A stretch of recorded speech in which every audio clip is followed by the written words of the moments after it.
For a guy like Terrence? No, Murph, I have no idea. I wish I knew. Yeah. I mean, I haven't seen him play. Right. So he's not had a practice. He's not had anything. So we'll may throw him in tonight. We may not. You know, we'll just see how the game goes. You know, it's still at the end of the day, it's basketball. You know, and that's what I try to tell all our new guys. And don't try to run the play because you don't know it.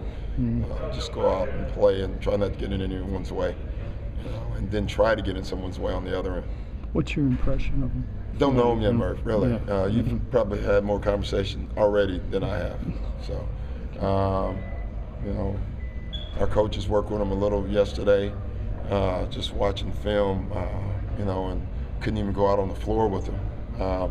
And then today they did it again, just film, but, you know, that's hard.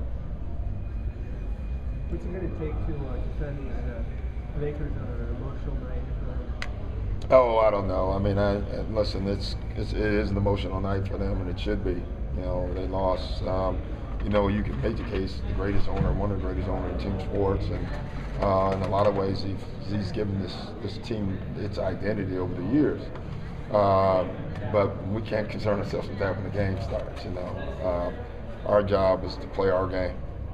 Personally, how do you feel Jerry Boss lost?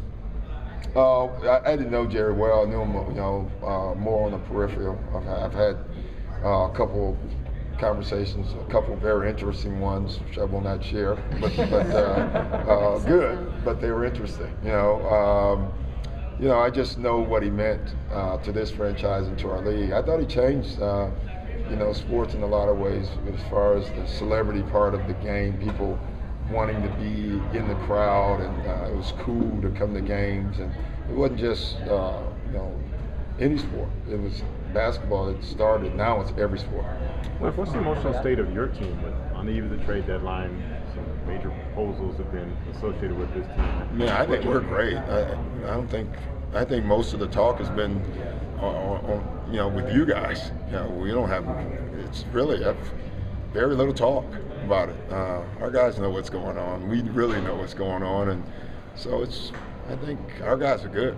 At this point, Doc, do you expect the team that you put out there today to be intact 24 hours from now? I don't know. I'm asked that every year the night before the trade deadline. I get the same answer. I have no idea. You know, even if I told you no or yes, some crazy changes, so why waste the time? I have no idea.